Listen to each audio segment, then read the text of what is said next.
down, yeah. I've been feeling so down, yeah. Can you tell me why?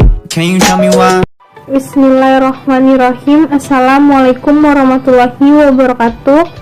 Nama saya Nur Aisyah Syarifah dengan NIM 0503182114. Video ini saya buat bertujuan untuk memenuhi tugas ujian akhir semester mata kuliah penganggaran dengan dosen pengampu Bapak Asraf Irdiansyah MSI.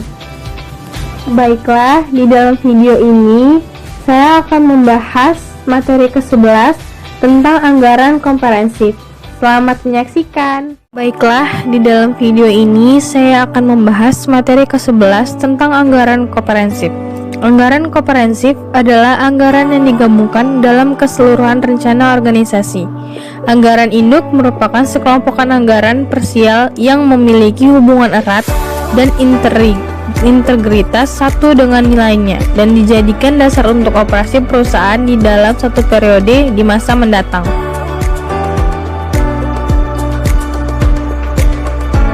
Baiklah, selanjutnya anggaran utama dari anggaran induk terdiri dari yang pertama anggaran penjualan, yang kedua anggaran produksi, yang ketiga anggaran pembelian bahan, yang keempat anggaran tenaga kerja, yang kelima biaya overhead, yang keenam anggaran biaya pemasaran, yang ketujuh anggaran biaya administrasi dan umum, yang kedelapan anggaran laba rugi, yang kesembilan anggaran kas, dan yang kesepuluh anggaran laporan keuangan.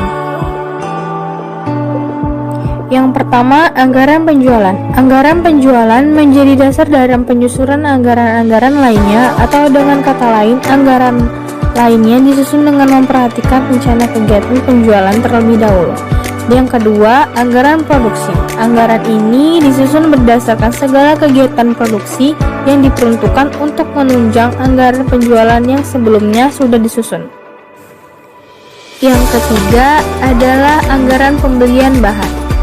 Anggaran pembelian bahan adalah anggaran yang merencanakan secara sistematis dan terperinci tentang kuantitas pembelian bahan guna memenuhi kebutuhan produksi selama periode tertentu.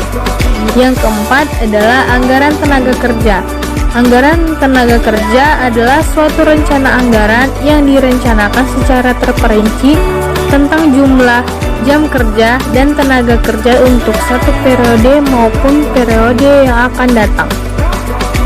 Selanjutnya, anggaran overhead. Anggaran overhead adalah suatu perencanaan yang terperinci mengenai biaya-biaya tidak langsung yang dikeluarkan sehubung dengan proses produksi selama periode yang akan mendatang. Yang keenam, anggaran biaya pemasaran.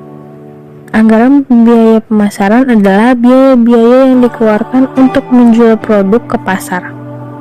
Yang ketujuh, anggaran biaya administrasi dan umum. Anggaran yang merencanakan secara lebih rinci mengenai biaya-biaya yang akan terjadi dalam lingkungan kantor administrasi, perusahaan, dan biaya terkait perusahaan secara agregat. Yang kedelapan, anggaran laba rugi. Merupakan rencana laba atau rugi yang diperoleh dari anggaran penjualan, produksi, beban operasional, biaya produksi yang akan ditanggung perusahaan atau entitas pada satu periode anggaran.